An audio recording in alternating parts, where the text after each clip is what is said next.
Bayangkan jika seorang pembunuh berantai jenius tiba-tiba mengklaim punya obat ajaib yang bisa menyembuhkan penyakit paling mematikan, hasil eksperimen terlarang pada para korbannya. Demi menyelamatkan putrinya yang sekarat, seorang pengacara nekat membelanya sementara sang jaksa bersumpah menuntut hukuman mati demi keadilan. Saat nyawa, moral, dan keadilan saling berbenturan, dimulailah kisah kriminal penuh dilema dalam drama Bloody Flowers. 진행하겠습니다.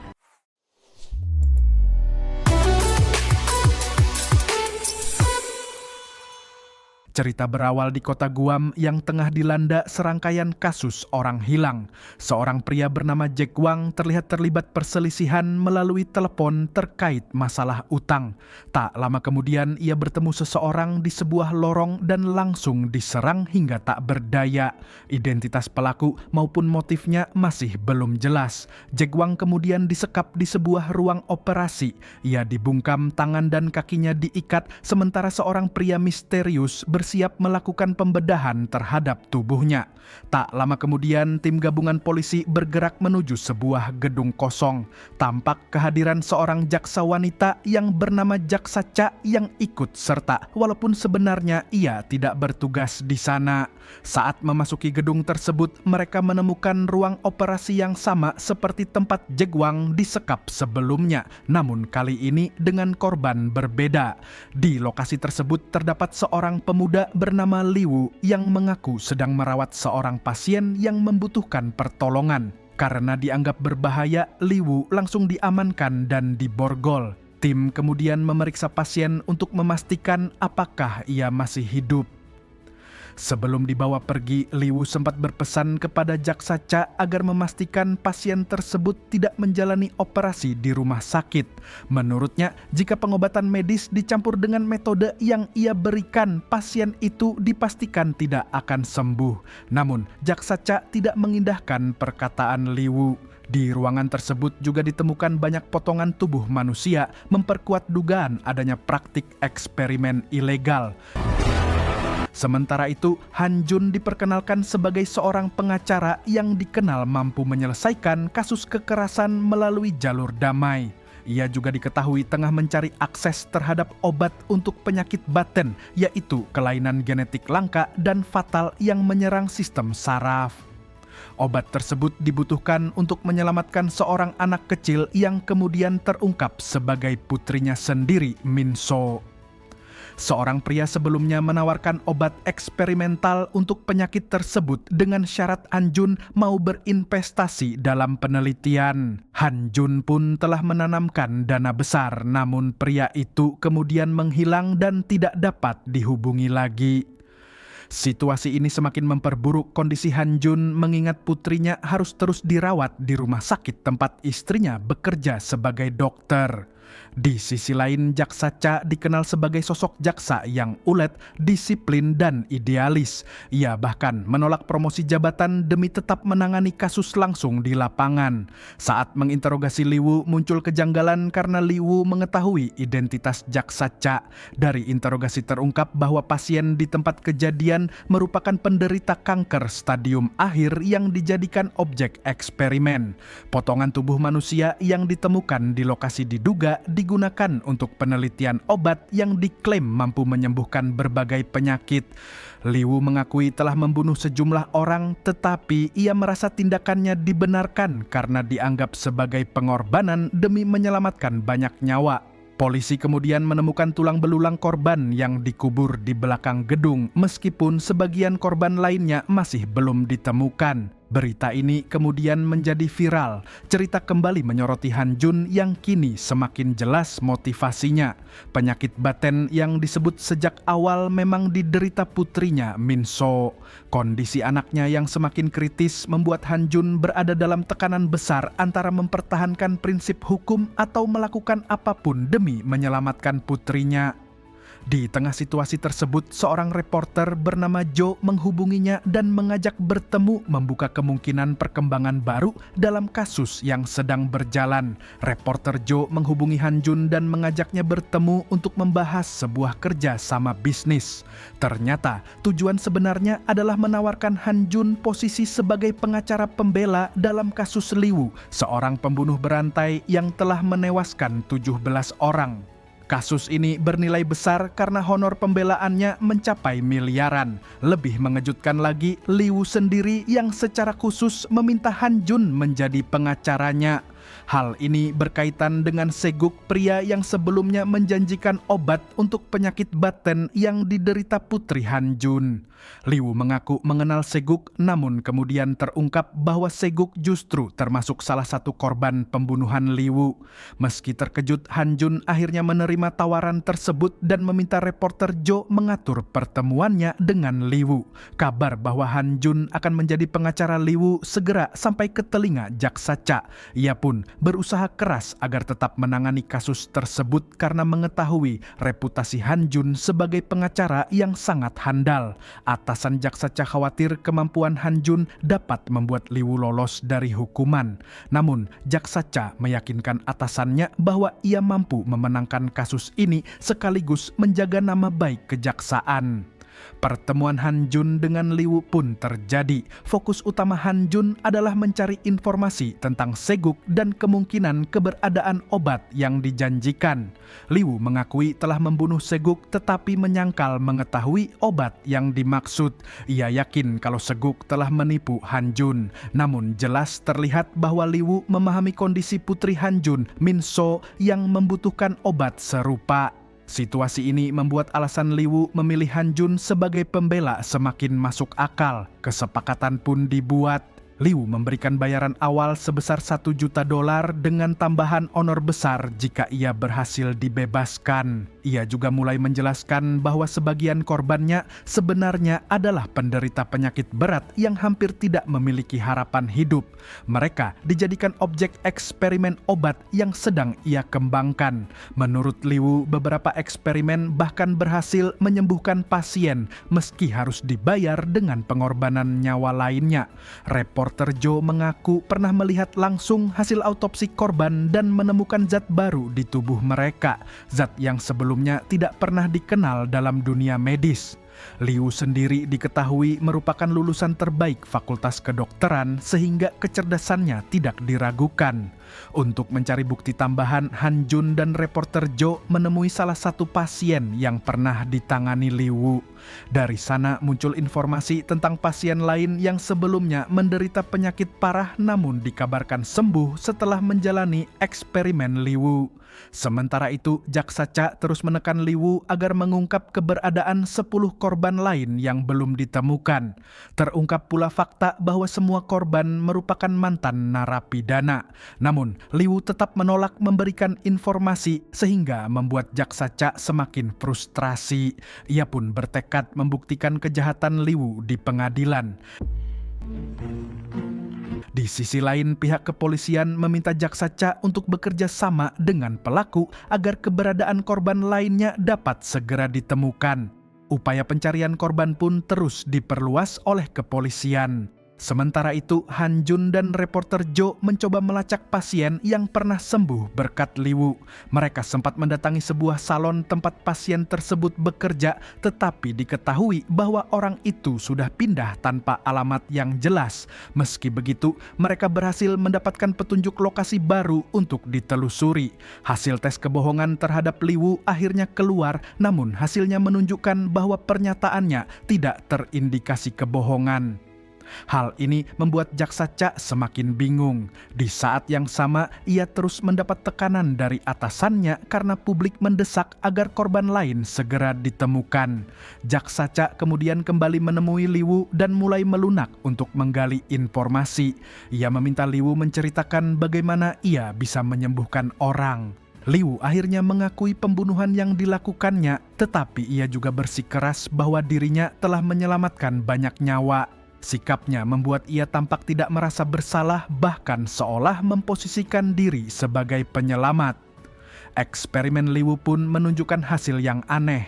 Cairan penelitiannya mampu menghidupkan kembali tanaman yang layu dan menyembuhkan beberapa hewan percobaan. Meski demikian, eksperimen tersebut tetap membutuhkan pengorbanan manusia sehingga menimbulkan dilema moral yang besar.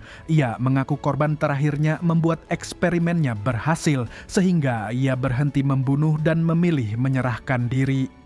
Liu juga mengatakan bahwa ia sengaja tidak melawan saat ditangkap karena yakin dapat membebaskan diri melalui jalur hukum. Menurutnya, melalui pengadilan ia bisa membuktikan semuanya secara resmi dan tidak terbantahkan, bahkan berharap dosanya dapat diampuni. Ia berjanji akan menunjukkan di depan pengadilan bagaimana caranya ia bisa mengobati pasien yang sebelumnya dianggap tidak dapat disembuhkan. Setelah mendengar pengakuan tersebut, Jaksa Cha meminta bantuan Liu untuk menunjukkan lokasi korban lainnya. Liu langsung memberitahukannya dan polisi segera melakukan pencarian sesuai lokasi yang diberikan. Setelah pencarian yang cukup lama, polisi akhirnya menemukan tubuh korban lain dalam kondisi darahnya sudah terkuras habis. Sementara itu, muncul perkembangan baru ketika reporter Jo mendapat kabar bahwa salah satu pasien Liu akhirnya ditemukan. Tak lama kemudian, pemilik salon menghubungi Han Jun dan memberitahu lokasi pasien tersebut. Mereka pun segera menuju ke sana meski rumah itu tampak kosong sehingga mereka harus menunggu. Tidak lama berselang, Han Jun menyaksikan sendiri seorang pasien bernama Kang Sang-wo yang sebelumnya divonis menderita polio akut hingga lumpuh, kini dapat berjalan normal. Hal ini semakin menggoyahkan keyakinannya tentang benar atau salahnya tindakan Liu, sekaligus menimbulkan pertanyaan besar, bagaimana penyakit yang dianggap tak ada obatnya bisa sembuh di tangan seorang pembunuh berantai. Sidang kasus Liu pun dimulai dengan tuduhan pembunuhan berantai, mutilasi, serta penelantaran jasad korban di kota Guam. Jaksa Cha menegaskan bahwa seluruh korban akhirnya berhasil ditemukan, sebagian berkat informasi dari Liu sendiri. Namun, ia tetap menilai Liu hanya sedang mempermainkan hukum. Jaksa Cha bahkan berencana menuntut hukuman mati bagi Liu. Sementara itu, Han Jun kembali mengunjungi Liu di penjara. Dalam pertemuan tersebut, ia mengetahui masa lalu Liu. Ternyata, Liu pernah mengalami kecelakaan parah hingga koma selama 3 tahun. Setelah sadar, pandangan hidupnya berubah drastis dan ia mengalami trauma mendalam. Dengan latar belakang kedokteran yang kuat, Liu mulai bereksperimen pada dirinya sendiri untuk mengatasi gangguan yang ia alami. Suatu hari eksperimen itu berhasil dan rasa sakit yang lama menghantuinya tiba-tiba hilang. Keberhasilan inilah yang kemudian mendorongnya melakukan eksperimen lebih jauh hingga akhirnya menyeret banyak korban. Setelah berhasil menciptakan obat untuk penyakit yang sebelumnya dianggap tidak bisa disembuhkan, Liu yakin metodenya berpotensi dikembangkan untuk menyembuhkan berbagai penyakit lain. Keyakinan tersebut membuatnya terus melakukan eksperimen meskipun dengan cara yang sangat kontroversial dan berisiko. Hari persidangan pun tiba. Di luar gedung pengadilan, massa berkumpul menuntut agar Liu dijatuhi hukuman mati. Jaksa Cha langsung mengambil peran penting dalam persidangan. Ia menyoroti fakta bahwa jika eksperimen Liu benar-benar bertujuan medis, seharusnya tidak sampai terjadi mutilasi pada korban, termasuk kondisi Jaegwang yang ditemukan dalam keadaan mengenaskan dengan darah terkuras habis. Fakta baru juga terungkap bahwa orang yang pernah menabrak Liu hingga koma selama 3 tahun ternyata termasuk salah satu dari 17 korban pembunuhannya. Hal ini semakin menguatkan dugaan jaksa bahwa tindakan Liu bukan sekadar eksperimen medis, melainkan pembunuhan berencana yang diselimuti motif balas dendam. Meski ditekan dengan berbagai bukti, Liu tetap tenang dan tampak tidak terpengaruh. Kini giliran Han Jun sebagai pengacara pembela. Ia menyatakan akan membuktikan metode pengobatan Liu secara langsung dalam persidangan serta menghadirkan saksi yang diklaim sembuh berkat pengobatan tersebut. Sidang kemudian ditunda untuk memberi waktu menghadirkan bukti dan para saksi. Alasan dibalik mutilasi dan pengurasan darah para korban sebenarnya tidak pernah dijelaskan secara gamblang oleh Liu. Ia hanya memberikan penjelasan berupa analogi ilmiah, seolah tindakan tersebut merupakan bagian dari proses penelitian. Untuk memperkuat pembelaannya, Han Jun berencana menghadirkan pasien yang diklaim berhasil sembuh melalui metode pengobatan Liwu. Han Jun kemudian mengundurkan diri dari pekerjaannya karena mendapat tekanan dari atasannya akibat membela seorang pembunuh berantai. Setelah itu, ia menemui reporter Joe sambil membawa sejumlah berkas, menandakan rencananya untuk pindah bekerja di sana. Ia berniat menghadirkan 6 pasien yang diklaim sembuh total berkat metode Liwu sebagai saksi di pengadilan. Han Jun juga meminta reporter Joe menulis artikel yang mempertanyakan sikap kejaksaan terhadap kebenaran ilmiah di balik kasus tersebut. Artikel itu membuat Jaksa Cha mendapat teguran dari atasannya karena dianggap mencoreng nama baik kejaksaan. Bahkan atasannya sampai dihubungi oleh ketua kejaksaan. Meski demikian, Jaksa Cha tidak gentar. Ia justru menerima panggilan tersebut dan dengan optimis menyatakan akan memenangkan kasus itu. Sementara itu, Liwu dipindahkan ke sel penjara dengan kondisi yang cukup keras, diduga sebagai upaya menekan kondisi psikologisnya. Pada waktu yang sama, kondisi putri Han Jun, Min So, sempat memburuk di rumah sakit. Meski akhirnya stabil setelah penyesuaian dosis obat, Han Jun semakin terdorong untuk mempertimbangkan metode pengobatan Liwu, meskipun istrinya masih ragu karena metode tersebut belum pernah diterapkan pada anak-anak. Keesokan harinya, Han Jun mulai mencari 6 pasien yang disebut telah sembuh. Salah satunya adalah ibu dari Kang Sang-wo, mantan pasien polio akut. Namun, ia menolak menjadi saksi karena tidak ingin anaknya dikaitkan dengan seorang pembunuh.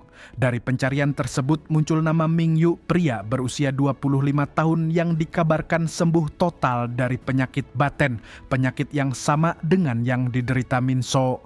Han Jun mencoba menanyakan hal ini langsung kepada Liwu, tetapi diketahui bahwa sebagian besar pasien yang sembuh justru menghilang tanpa jejak setelah perawatan selesai. Petunjuk baru kemudian muncul berupa buku catatan penelitian berwarna merah milik Liwu yang diyakini berisi data eksperimen lengkap dan disimpan di ruang operasinya. Han Jun diam-diam mendatangi gedung kosong bekas tempat eksperimen Liwu. Ia memang tidak menemukan buku merah tersebut, tetapi berhasil menemukan catatan terkait penyakit Ming Yu yang ternyata sama dengan penyakit putrinya. Namun, ia menyadari ada seseorang misterius yang mengawasinya dari luar. Setelah dikejar, pria tersebut berhasil ditangkap dan diserahkan ke polisi. Ternyata, ia hanya seorang pembuat konten yang ingin mendokumentasikan lokasi kasus demi menarik perhatian publik. Han Jun sempat mengancamnya karena khawatir aksinya mengambil catatan tersebut terekam. Keesokan harinya, pertemuan antara Jaksa Cha dan Han Jun kembali terjadi. Han Jun optimistis saksi akan muncul dan mampu mengubah sudut pandang hukum terhadap tindakan Liwu. Sementara Jaksa Cha tetap yakin Liwu harus dihukum mati. Terungkap pula bahwa Jaksa Cha adalah mantan murid Han Jun yang dikenal sangat pintar tetapi kerap bertindak semaunya. Situasi semakin rumit ketika reporter Joe mengabarkan bahwa kantornya digeledah polisi. Artikel yang ia terbitkan dianggap melanggar Undang-Undang ITE karena dinilai mencemarkan nama baik pihak kejaksaan. Akibatnya, sejumlah berkas penting terancam disita. Han Jun datang tepat saat penggeledahan berlangsung. Meski surat resmi penggeledahan tidak bisa dibantah, ia berusaha mencari celah hukum untuk melindungi data penting yang berkaitan dengan pembelaan Liwu. Ia akhirnya berhasil mengamankan berkas milik reporter Joe dengan mengklaim bahwa meja kerja yang hendak digeledah merupakan miliknya. Secara hukum, hal itu membuat penyidik tidak dapat melanjutkan penggeledahan sehingga dokumen penting tetap aman. Setelah situasi mereda, mereka merayakannya dengan berkumpul santai pada malam hari. Dalam momen tersebut, Han Jun mengungkap bahwa Jaksa Cha pernah menjadi muridnya dan berasal dari keluarga terpandang. Tak lama kemudian, reporter Joe memperkenalkan seorang pengacara muda bernama Ming Yung. Ternyata ia adalah rekan satu kantor reporter Joe dan diutus atasannya untuk membantu Han Jun. Namun, Han Jun awalnya menolak menolak dan menyuruhnya kembali bekerja di kantor. Meski begitu, Mingyung tetap bersikeras ingin membantu. Reporter Joe lalu mengusulkan agar Mingyung yang mendekati para saksi karena sebelumnya banyak saksi menolak ketika diajak langsung oleh Han Jun. Strategi ini ternyata berhasil. Mingyung mendatangi ibu Kang Sang-woo dan tanpa kesulitan berarti ia akhirnya bersedia menjadi saksi di persidangan. Belakangan diketahui bahwa keputusan para saksi tidak sepenuhnya sukarela. Sebelum sidang, Liu diam-diam mengirim surat kepada para mantan pasiennya. Isi surat tersebut membuat mereka merasa tertekan hingga akhirnya bersedia hadir sebagai saksi. Mengetahui hal ini, Han Jun langsung menemui Liu dan memintanya agar tidak memprovokasi para saksi. Namun, Liu tampak santai dan menganggap surat itu hanya sebagai rangsangan untuk melihat reaksi mereka. Hal tersebut membuat Han Jun marah dan memperingatkan Liu agar tidak bertindak seenaknya. Sementara itu, daftar saksi akhirnya sampai ke tangan Jaksa Cha yang kemudian mulai mempelajari latar belakang mereka serta riwayat penyakit yang pernah mereka derita.